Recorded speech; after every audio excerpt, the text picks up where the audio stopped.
शुरू करता हूँ ईश्वर के नाम से जो कृपाशील और दयावान है। परम पूज्य परम संत समर्थ सतगुरु शाह फजल अहमद खां साहब भारतवर्ष में उत्तर प्रदेश राज्य के ज़िला फर्रुखाबाद में एक तहसील कायमगंज है। इसी तहसील के कस्बा रायपुर में हुजूर महाराज का जन्म 1847 ईस्वी में हुआ था। यहीं आपका लालन पालन पोषण हुआ तथा कुछ वर्षों को छोड़कर जबकि वह जीविकोपार्जन के लिए फर्रुखाबाद में रहे। आपका अधिकांश जीवन यहीं रायपुर में ही व्यतीत हुआ। जीवन काल के अंतिम समय में इसी स्थान पर आपने पार्थिव शरीर त्याग दिया। आपके पूज्य पिताजी का शुभ नाम जनाब गुलाम हुसैन साहिब था, जो कश्मीर के महान सूफी संत हज़रत मौलाना वलीउद्दीन साहिब से बैत थे और उनके खलीफा भी थे।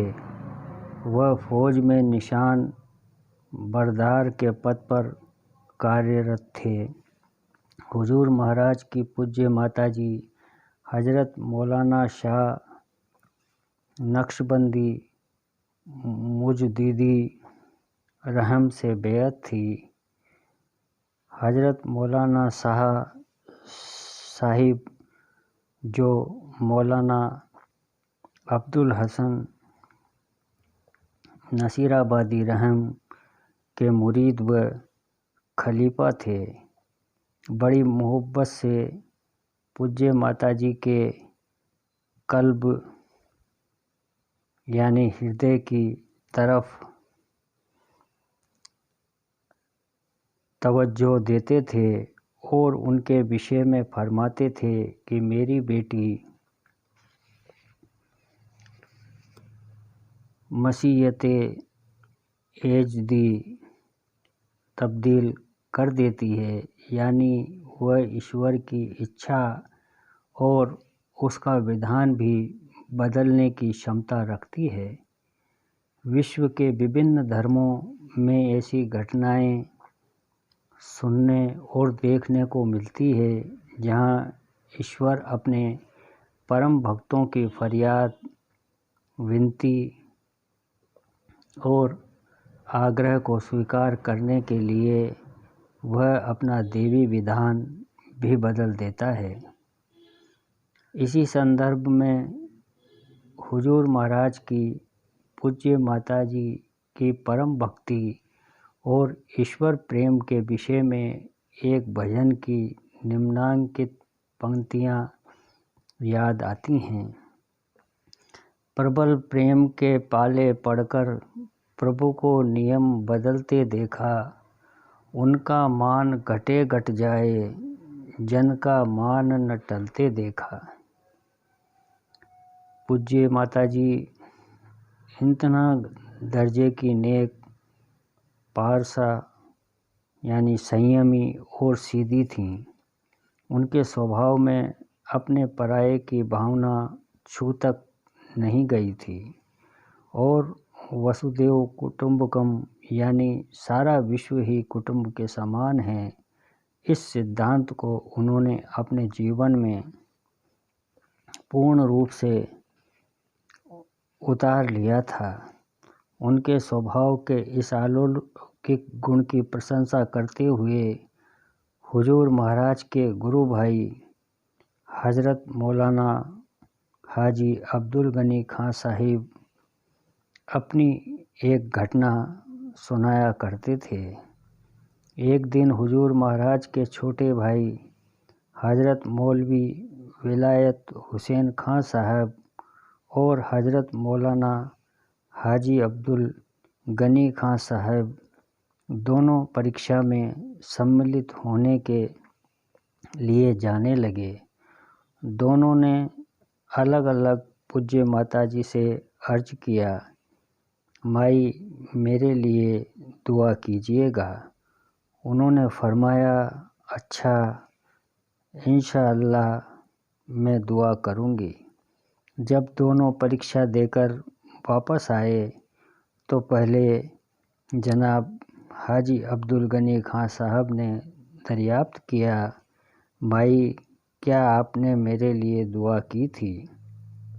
उन्होंने फरमाया, हाँ मैंने तेरे लिए दुआ की थी। लेकिन जब उनके लड़के हुजूर महाराज के छोटे भाई साहब ने उनसे पूछा तो उन्होंने साफ बतला दिया कि जब मैं तेरे लिए दुआ करने को होती तो तेरी जगह उसका यानी जनाब हाजी अब्दुल गनी खां साहब का नाम मेरी ज़ुबान पर आ जाता, इसलिए मैं उसके लिए तो दुआ करती रही लेकिन तेरे लिए दुआ करना भूल गई।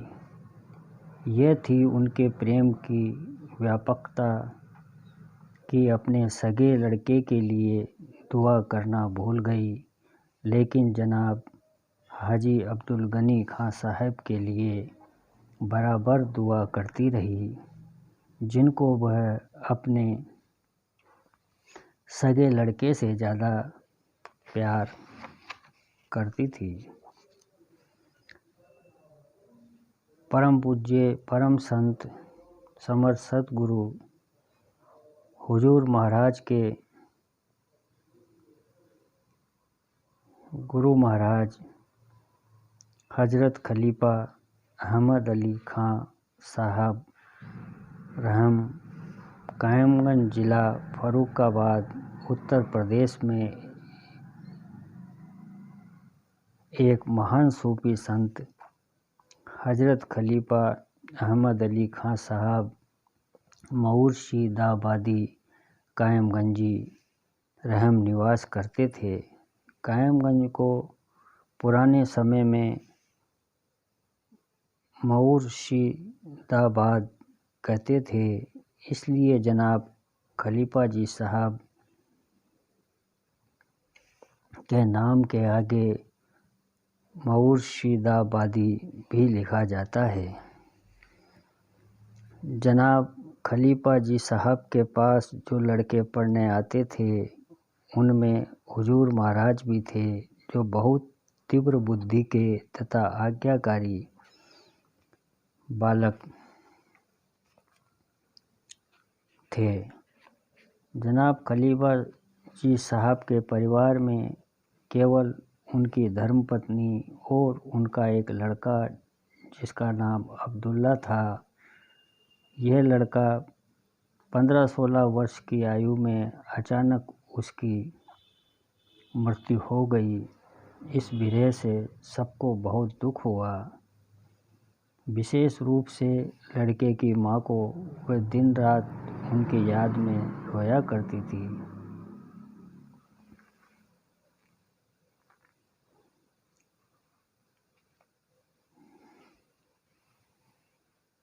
एक दिन खलीफा जी साहब ने अपनी पत्नी को समझाया कि रोने से कुछ फ़ायदा नहीं, जिस हालत में परमात्मा ने रखा है उसमें खुश रहो।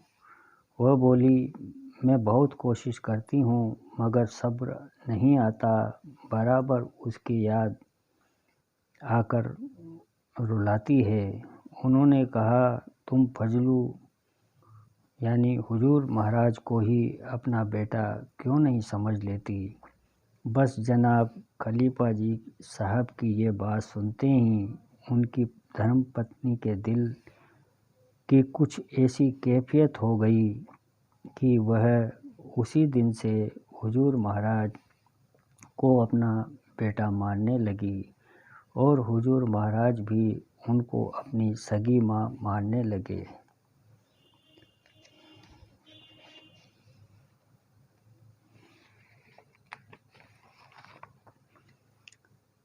परम पूज्य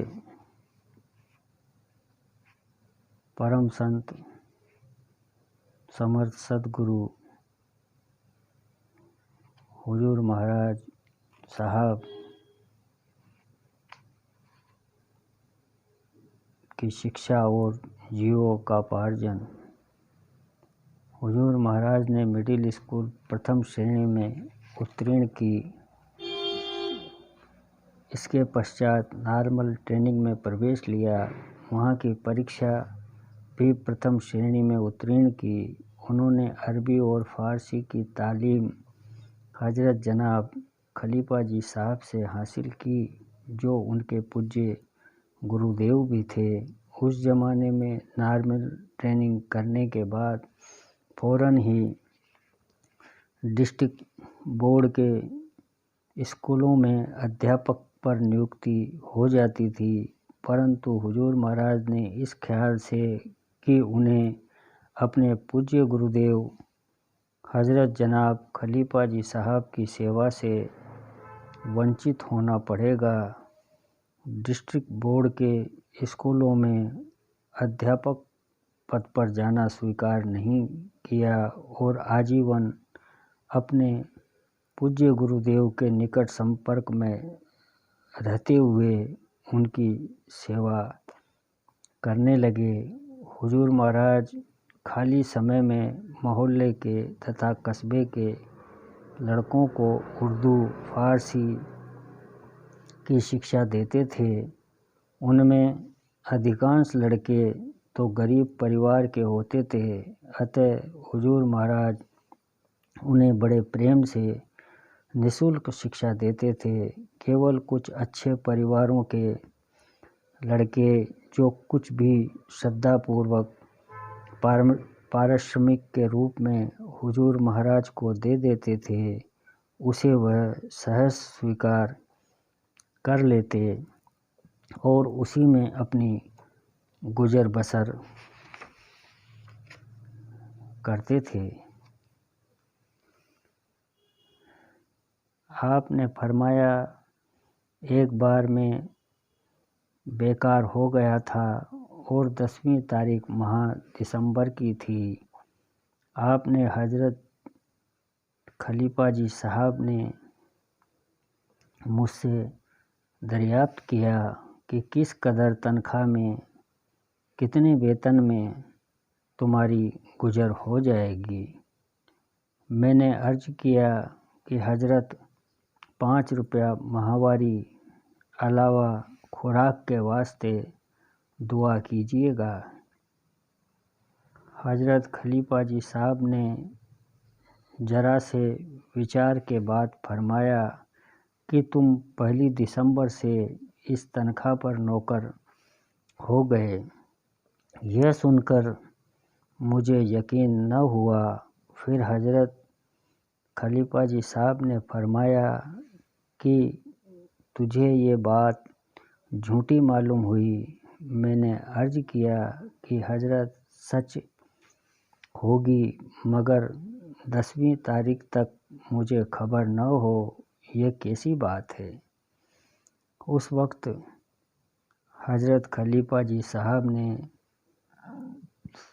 बंदा को नसीहत दी कि अपने गुप्त बातों को जो आध्यात्मिक साधना से प्रकट होने लगती है, सब लोगों से छिपाना चाहिए। देखो, तुम सा मुरीद, निष्ठावान शिष्य भी यकीन नहीं करता, तो फिर औरों से क्या उम्मीद हो। जब हज़रत से जुदा हुआ तो उसी वक्त अपनी नौकरी का हाल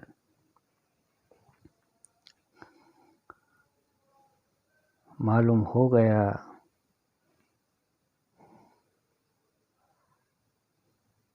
जैसा कि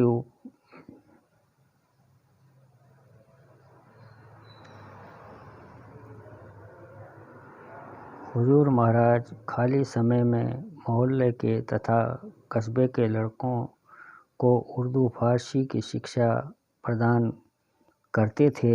जब वह व्रत हो चले, उनकी आर्थिक स्थिति ठीक न रहने लगी तो उन्होंने फरीदाबाद मिशन में उर्दू फारसी की शिक्षा देने के लिए अध्यापक के पद पर कार्य करना स्वीकार कर लिया।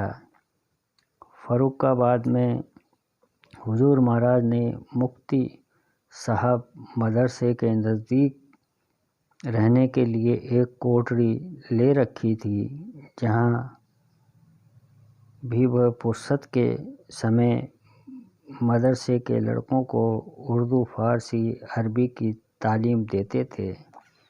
यहाँ पर हुजूर महाराज के परम शिष्य महात्मा रामचंद्र जी महाराज प्रथम बार उनके संपर्क में आए। इस घटना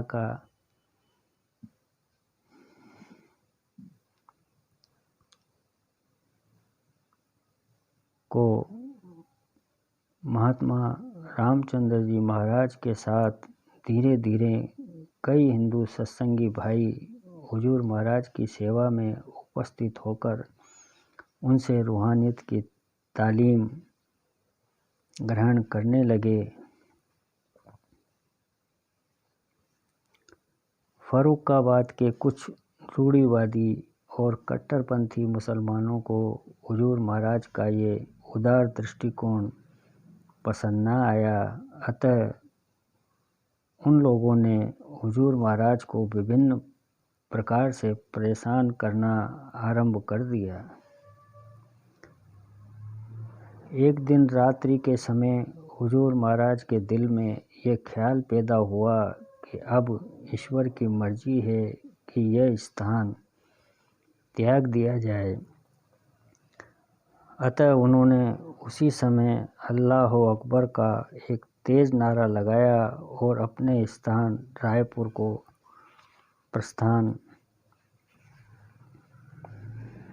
कर गए और अंत समय तक वहाँ निवास किया। हुजूर महाराज के आध्यात्मिक जीवन की कुछ घटनाएं। हुजूर महाराज ने महात्मा रामचंद्र जी को आचार्य पदवी देते समय एक भंडारा किया। उसमें सभी संप्रदायों के महापुरुष संत महात्मा पधारे। हिंदू, सिख, ईसाई, नानकपंथी, कबीरपंथी, जैन, बौद्ध इत्यादि सबके सामने हुजूर महाराज ने महात्मा रामचंद्र जी साहब को पेश किया और फरमाया कि सारी उम्र मैंने यह वृक्ष यानी आध्यात्मिक शिष्य तैयार किया है। आप साहबान इसकी आध्यात्मिक स्थिति को देखकर जो रूहानियत की तालीम दी गई है उसकी पुष्टि कर दें और यदि संतुष्ट न हों तो पुष्टि न भी करें या किसी प्रकार के सुधार के लिए कोई सुझाव देना चाहें तो दे दें।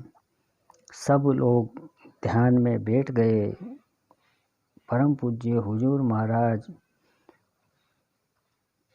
महात्मा रामचंद्र जी साहब से बोले, बेटा पत्तूलाल, यह महात्मा जी महाराज के घर का नाम है। इन सब साहबान को तवज्जो दो और जो भी सवाल करें उसका उत्तर दो। परमात्मा तुम्हें कामयाबी दे। महात्मा जी ने तवज्जो देना शुरू किया। पहले तो एक आनंद महसूस होने लगा, फिर धीरे धीरे सब लोग विचार शून्य हो गए। अंत में सिवाय परमात्मा की याद के कोई भी विचार शेष न रहे। सभी वंश के महापुरुष यानी नक्शबंदिया सिलसिले की गुरु परंपरा के सभी संत जन जलसे में बैठे दिखाई देते थे। धीरे धीरे प्रकाश दिखलाई देने लगा, फिर केवल प्रकाश ही प्रकाश रह गया। सभी चीज़ें नज़र से ओझल हो गई, न कहीं ज़मीन न आसमान, एक नूर ही नूर था जो सबकी जान थी, और उनमें एक अजीब आकर्षण और प्रेम था। उन में सब मस्त थे। एक निहायत नाम की गूंज सुनाई देती थी। सबकी तबीयत बेकरार थी। इसी प्रकाश में जी चाहता था कि शरीर टूटकर आत्मा में समा जाए। आँखों में आंसू जारी थे। सब उस नूर के प्रकाश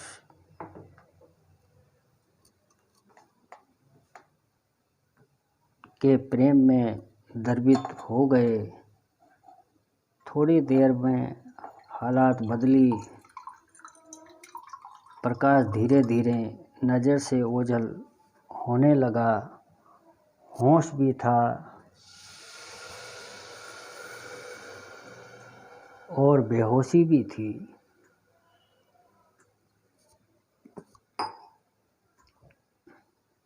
जो हालात उस समय की थी वह वर्णन से बाहर थी। हुजूर महाराज साहब ने महात्मा रामचंद्र जी महाराज से फरमाया, बस अब बंद करो। धीरे धीरे सबने आंखें खोल दी। सबने एक साथ बड़ी प्रसन्नतापूर्वक फरमाया, इन्होंने यानी महात्मा रामचंद्र जी साहब ने कमाल हासिल किया है और सतपथ तक रसा ही नहीं, उसमें लय अवस्था भी प्राप्त कर ली है। उन महापुरुषों में से एक ने महात्मा जी महाराज से प्रश्न किया कि शुक्र किसे कहते हैं। महात्मा जी ने उत्तर दिया, परमात्मा की देन का उचित प्रयोग धर्मशास्त्र के अनुसार करना ही शुक्र है। सबने एक साथ हुजूर महाराज द्वारा महात्मा जी को दी गई रूहानियत की तालीम का सहर्ष समर्थन किया। फिर जलसा समाप्त हो गया।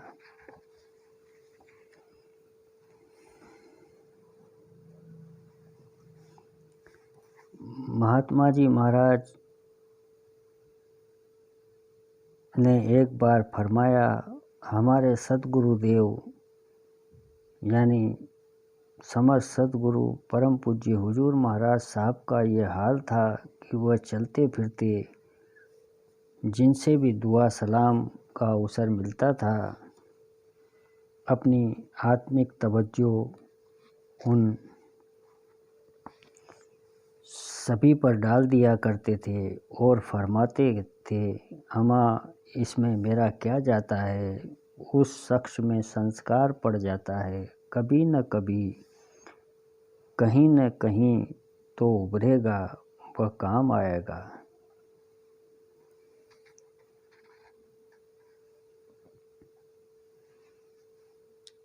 परम पूज्य परम संत जनाब हाजी अब्दुल गनी खां साहब ने एक बार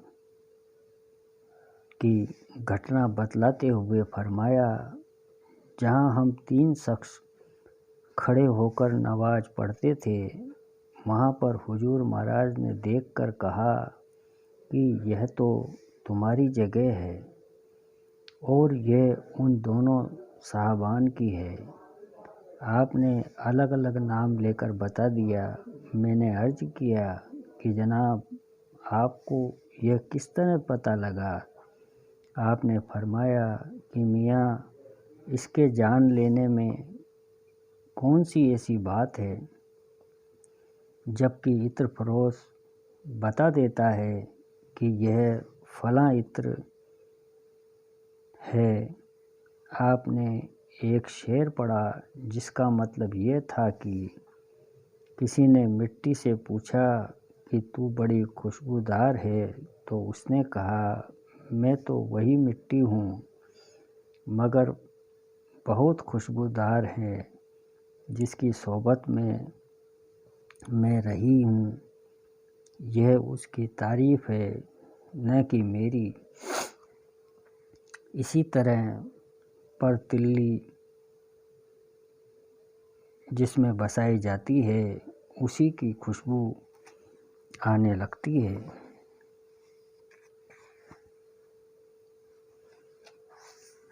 हुजूर महाराज फरमाते थे, जाति न पूछो साधु की, पूछ लीजिए ज्ञान। काम करो तलवार से, पड़ी रहने दो म्यान। उक्त पंक्तियों को सुनाते हुए आप हिंदू भाइयों से कहते थे कि तुम मेरे पास आत्मज्ञान सीखने आए हो, अवश्य सीखो, परंतु मेरी रहनी सहनी की नकल हरगिज न करो। जिस जाति व कुल में तुम्हारा जन्म हुआ है, उसकी रीति रिवाजों का पालन करो। बाहरी जीवन तुम्हारे कुल व जाति के अनुसार हो। आत्मिक क्षेत्र में हमारा तुम्हारा संबंध है। हुजूर महाराज का महाप्रयाण नवंबर सन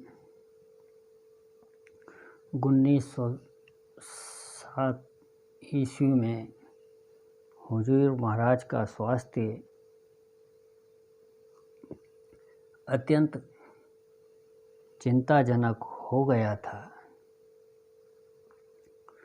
वह इलाज के लिए कानपुर तशरीफ़ ले गए, लेकिन वहाँ जब कोई लाभ न हुआ तो अपने निवास स्थान रायपुर लौट आए।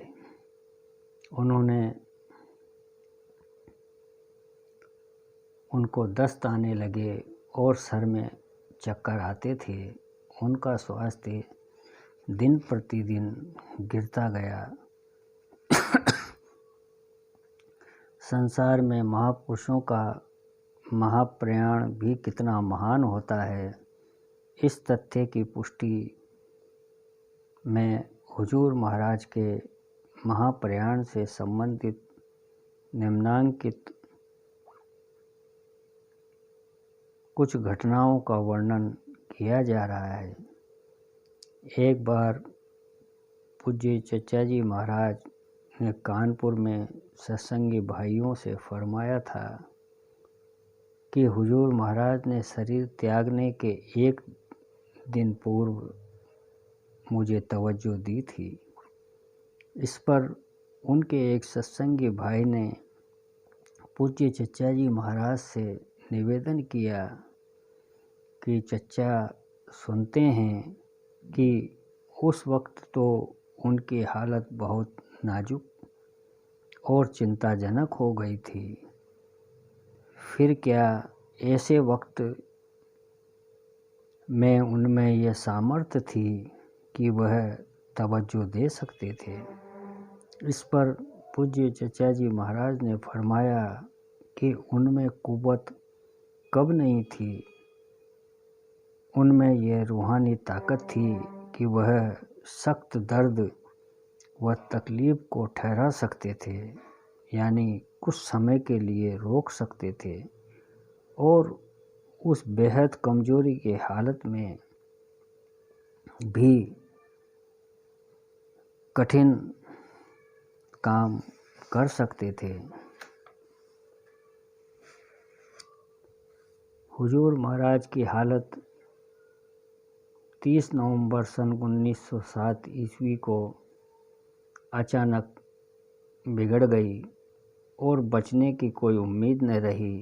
उस वक्त उनके पास जनाब मीर अहमद साहब व डॉक्टर अहमद हुसैन साहब व मुनीर शाह साहब साकिन मऊ रशीदाबादी मौजूद थे। विशाल के चंद मिनट बेशतर तक होश हवास दुरुस्त थे और बातें करते रहे, और जिस वक्त विशाल हो रहा था आप कलमा शरीफ जबान मुबारक से फरमा रहे थे। प्राणांत के समय अंतिम क्षणों में वह फरमाते जा रहे थे कि मेरी रूह पैरों से खिंच गई, घुटनों से खिंच गई, कमर से खिंच गई। आखिर में ये फरमाया कि अब सब लोग ईश्वर की तरफ ध्यान लगाओ, मेरी रूह अब हृदय से खिंचने जा रही है। सब लोग उस समय फैज की धार यानी कृपा धार में डूबे हुए थे। आंखें खोलने पर लोगों ने देखा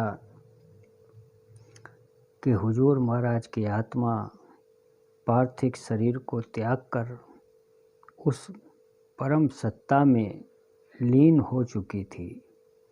ऐसे अलौकिक और अपूर्व थे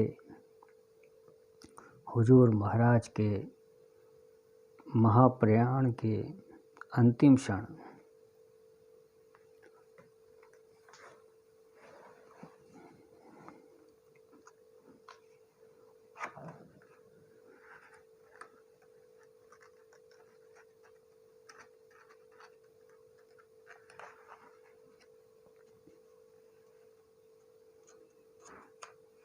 हुजूर महाराज की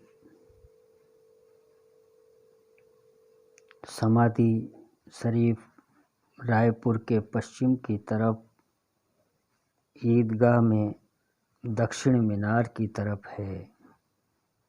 हुजूर महाराज का पवित्र समाधि उनके पोते मौलवी मंजूर अहमद खां साहब की देख रेख में निर्मित हुआ था। उन्हीं की देख रेख में ईस्टर में छुट्टियों के बाद यहाँ सत्संग व मिलाद का कार्यक्रम आयोजित हुआ करता है। यहाँ बड़ी संख्या में सत्संगी भाई एकत्रित होकर इस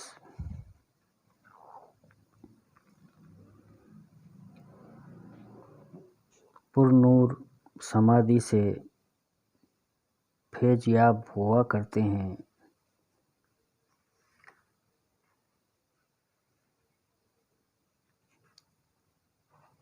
बंधुवर, अगर आपको ये वीडियो